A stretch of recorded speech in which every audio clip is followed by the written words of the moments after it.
bio-inspired MEMS direction finding acoustic sensors. On Friday, I go for a run in the morning. And last night I set up my alarm to wake up at 5:30, and the alarm went off right at 5:30. And I have a dream at that time. And in my dream I was running. And it was still dark outside.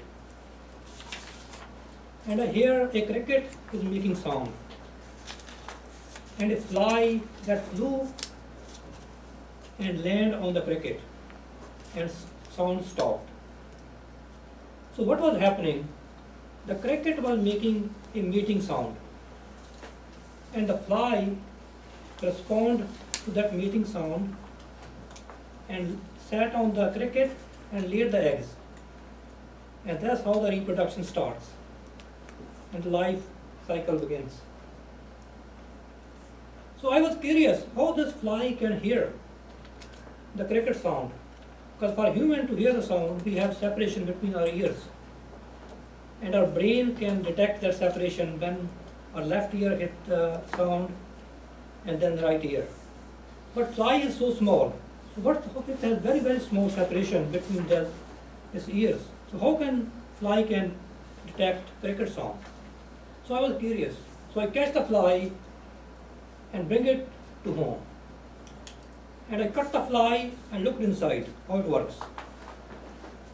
So what I found, it has two ears, just like a human, but it's not connected to the brain. It has mechanical linkage between its two ears. So energy transfer between ears is just mechanical, not acoustically as we do in our brain. So fellow Dr. Masters, what I was doing, I was dreaming about my research. So my research is bio-inspired MEMS direction finding acoustic sensor. So I'm trying to mimic that fly's hearing system and trying to make a sensor. So that's my research. So you might be thinking, so what? Many people are doing research, so why I'm talking today? So I want to ensure that as taxpayers' money going in the right direction. Okay, so these sensors are impetus for our Navy, Army, and law and enforcement, and many civilian users. Since we are here at Naval Postgraduate School, I'm going to start with the naval application.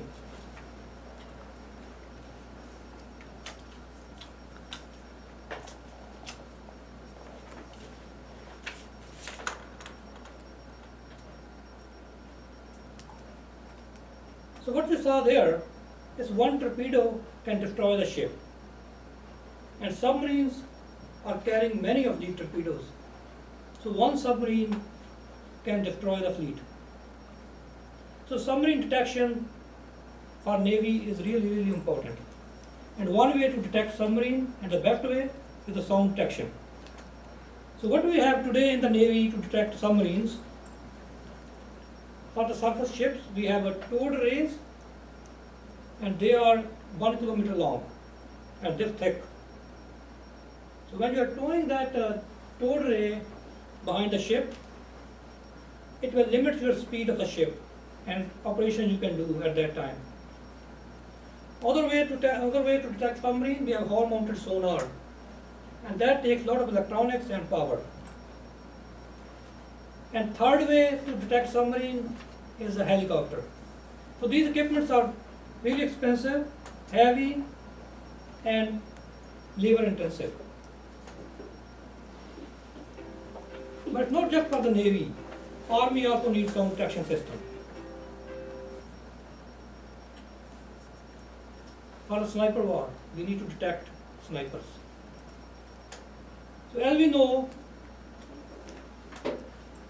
war in Iraq and Afghanistan, it's not army to army war, it's sniper war.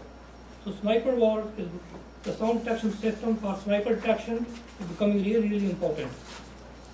So what we have today in we have a system called boomerang, and that's what the army is using in Iraq.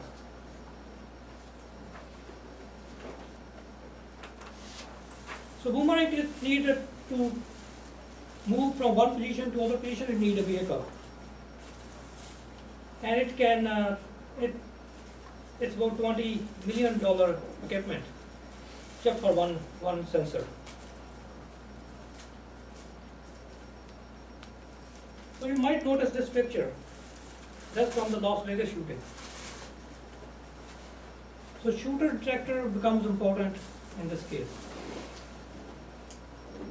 And there's one way to detect active shooters is a weapon called short. Let's call it short detection.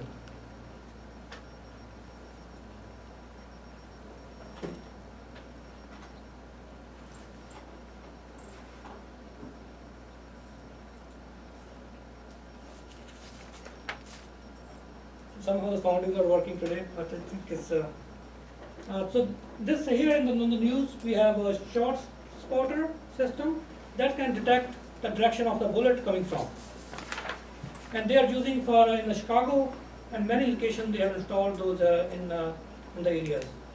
And in Salinas we have shooting going every day. If we have this system, you can prevent some lives, save some lives.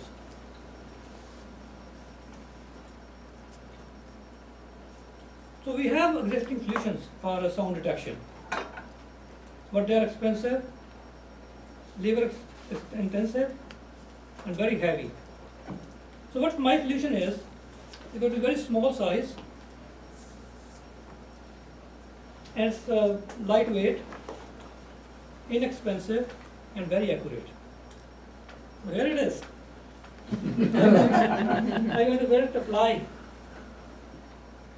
And that fly is sitting on the top of the cricket, so I'm going to mimic that fly's hearing system.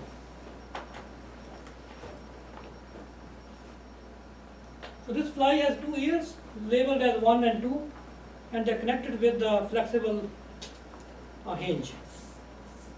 So when the sound falls on the ears, if it's perpendicular, so these ears are like this, if perpendicular sound falls, it bends like this. And then the fly knows the sound coming from directly from head. So if the sound is coming from the behind, the ear moves like this, and then this fly can tell the sound coming from behind and moves backward. And it also has a rocking mode. So that one, if the sound coming from the right side, the wings go like this, and fly moves to the right. And if it moves to the left side, then it moves to the left. So that easy, and the fly works. So at NPS, Dr. Karnasiri in physics department, he designed a chip, a sensor that has it's made from micro electromechanical systems, silicon technology, and it has two wings. So just like a fly, one ear, second ear, and be connected with the flexible bridge.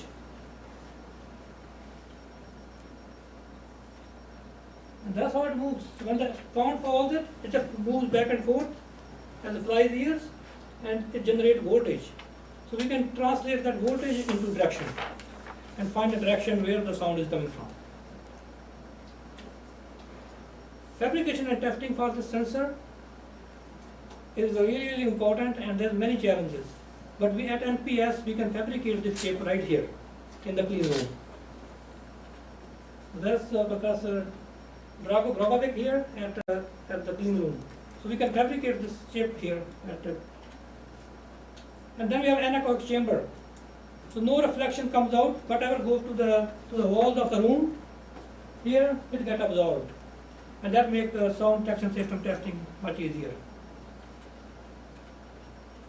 We can test with the laser vibrometers. So laser can tell us how the wings are vibrating when the sound falls. And for underwater testing, we have a facility in San Diego, so we can test it underwater, these sensors. Some of the timelines I have, we got design, we are thinking about finishing in end of November, experimentation in end of November, and then underwater testing in December this year, and documentation in next year in September, and final product end of next year in December. So there's a lot of benefits of this sound detection systems. For the Navy, right now we have towed rays, all motor sonar, and helicopters. We can stick these small sensors on the side of the ship and detect sound, and they can do similar capabilities for sound detection. For sniper detection, we can put these small sensors on the glasses of the soldier, so they can see right in front of them where the bullets are coming from. And for a shooter detector, we can install in the cities, and multiple of them, like they are so cheap, and you can put even on your clothes and detect where the bullets are coming from. And 10 million pets lost every year, and they lost children. So I remember in a few years ago in Ontario, the 8-year-old boy was playing video games, and their parents had stopped them, and he just stepped out of the house and didn't return for a day. And then the search started, and they found him dead, a couple miles away from his house in the snow.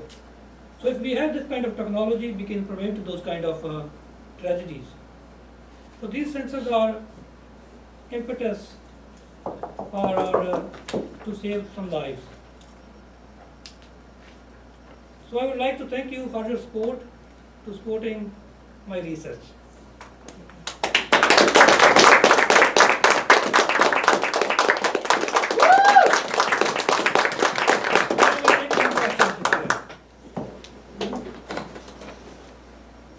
So what is the cost that you perceive for these sensors? So costs are, it's like electronics chip. So costs are very cheap because we make multiple of them on the silicon wafer. It's like similar to electronics chips. So it can cost like $1 each. Yeah, comparing to 20 million boomerang. So it's I'm hearing that you are a scientist looking at the success of different animal species in how to create a more success for humans. What's next? Is there something you could tell us that's beyond that? So at this time, what we are using 2 sensors to detect sound. So fly is using only 1 sensor, and we made 1 sensor exactly as a flies works, but that doesn't give us sound detection, because we can't tell if the source is located on the left or located on the right, and that's the problem right now we have. So we use 2 sensors to find a direction, and in the future we are thinking of making 1 sensor that can detect sound and exactly work as a fly. So that's the way ahead of So your detector determines the direction that the sound came from. How accurately does it determine that? yes, so we took the sensor, 2 sensor design to the range for a gun shoot, and we measured that gun shoot up to 2-degree accuracy. So they're very accurate. Snipers are able to fire at a very long distance now and be very accurate. How long distance is your sensor? But these sensors they're passive sensors, so they depends on how much sound the round is making. And so in the lab, we tested these sensors can go to lower to 5 millivolts, and we can still detect their sound. So the gun shoots are much higher amplitude, so we can detect that from even miles of a distance.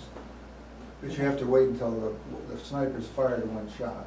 Yes, Unfortunately. that's right. So the sound have to be generated in order to detect. And the picture I showed you here are the snipers. These 2 snipers, the left one is from Canada. He fought in First World War, and he killed 300 people. And on the right side, Simon from Finland, and he was fighting the war against USSR and he's the best sniper. He killed 500 people in 100 days. So snipers are, if they fire one shot and they get killed, it's better, I think, to just let them fire one shot at it.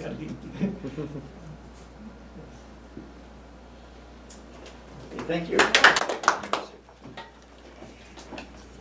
Fellow Toastmasters, Parbinder, it's a real privilege to evaluate this speech.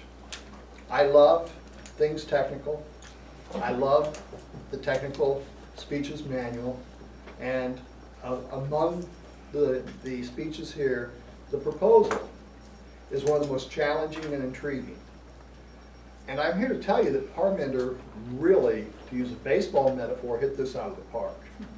Let me tell you about what he was supposed to do and how he did that well. And then I'll provide a few areas where I think he could improve his speech, including cutting the time down to fit within the allotted time. The objective is to make a technical presentation that advocates for a product, service, idea, or action. And he has a particular product that he's telling us about. And it fits within an idea that has wide applicability and is one of the areas of intense research around the world today. He's supposed to present this logically and compellingly, and he did so. He's supposed to use the inverted pyramid method, which is used in journalism, in military writing, and in many other applications where you get the essential information out first. So that if you're cut off and you have to stop your presentation, or if the editor takes away the last half of your article, it still makes sense to the individual who's reading it or the individual who's receiving the information. He did give us the most essential information first and did that well. He's supposed to be using PowerPoint effectively, and he had some very, very excellent PowerPoint images for us that allowed him to make his product and the underlying idea clear. And then he's supposed to effectively handle the questions and answers, the question and answer period, and he did that well also, having good answers for every question. His opening dream sequence was excellent. It brought the audience in, it made it very relatable, the analogy of the fly and the cricket. And then he very quickly got to the point and told us that this was about an acoustic sensor that would find the direction and would do that using MEMS, that microelectrical mechanical system. And that's the big idea that this product is embedded in. And then he took us through and explained the specific details in a way that was simple, understandable, and compelling, especially when he presented the areas where it improves on current systems in terms of cost, in terms of portability and weight, and manpower, and effectiveness. The areas where you can improve is tell us about MEMS more than once to make sure people understand what MEMS means, and introduce that earlier. Be clear that this is about the product, not the idea, because that's what you're really talking about.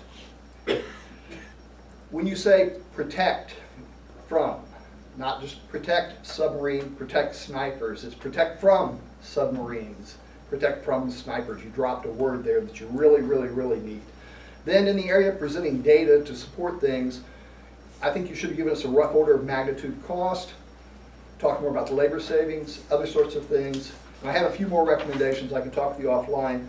Overall, very powerful. I think you could have dropped the last example that you brought in that ran you over time with the lost child and still been very effective. Excellent, excellent job. Thank you.